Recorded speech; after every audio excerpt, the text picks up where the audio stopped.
in our Congress. Senate Judiciary Committee member, Senator Amy Klobuchar.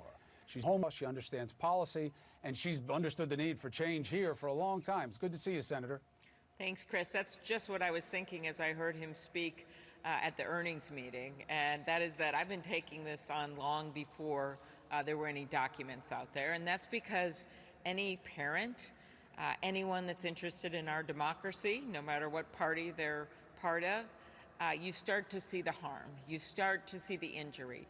You start to see the fact that they are putting profit, and that is based on polarized and algorithms that promote polarized speech and angry speech.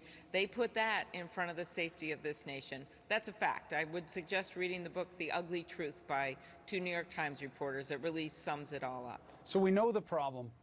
Do you believe there is the will in government these days to fix it?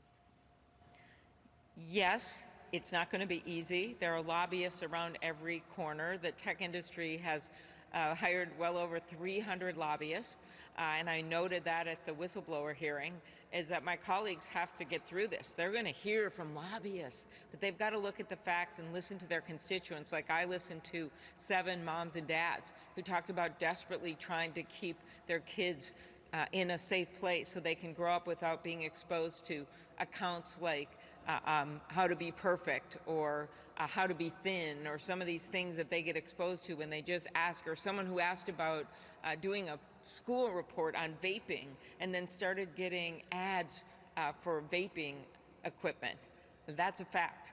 And this shouldn't be happening to young kids. So that's part of it. The other part of it is what was just revealed today in the New York Times and elsewhere, and of course a lot of reporting from the Wall Street Journal, CNN on all of this, is what this did to our democracy. The fact that Mark Zuckerberg claimed before Congress that 94% of this content was down, when people within his own company's researchers are now saying it's 5%. When they put up a Facebook account to see what will happen, the researchers themselves of a woman from North Carolina who simply says she's a fan of Melania Trump, okay, but then she starts getting QAnon content.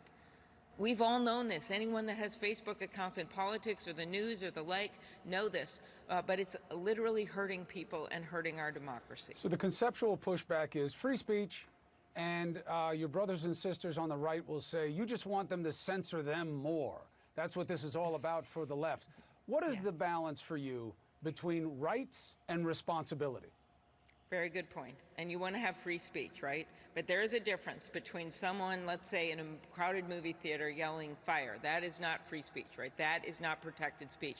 But guess what? This is the trick of their algorithms. It would be like a multiplex theater put speakers in every one of their theaters and broadcast it. They would be liable for that.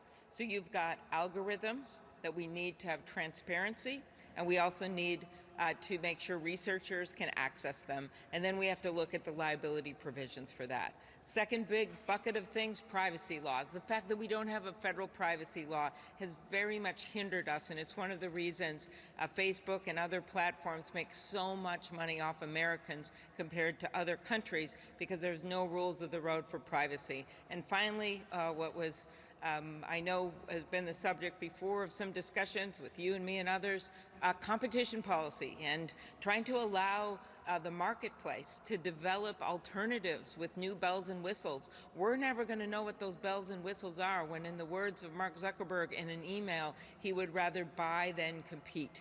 You don't develop the competitive products that might protect kids or may do something about vaccine misinformation if they buy everything in sight and our government allows them to do that.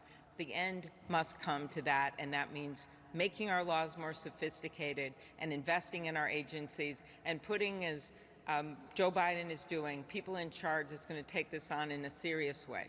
I mean, the big challenge will be, any kind of collective political will, obviously, but then you're going to have to figure out how to enforce it. I mean, this is, I remember you and I mean, I'm much older than you are, Senator, but, we remember when the conversation was about stocks and securities and how can we really regulate trading? It's so complicated.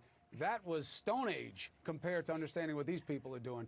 But look, you're fighting the good fight. You're doing the work of the people, and we'll stay on it, Senator. You're welcome back. And I'll note that my bill has 11 different senators on it, and it includes people like Chuck Grassley, Dick Durbin, Lindsey Graham, and Cory Booker, and Mark Warner. We have half Democrats, half Republicans. There's starting to be bipartisan work in this area, and that's really important to get this done. Good luck. Okay, thank you. Take care, Senator. All right, one of the biggest tests of Joe Biden's presidency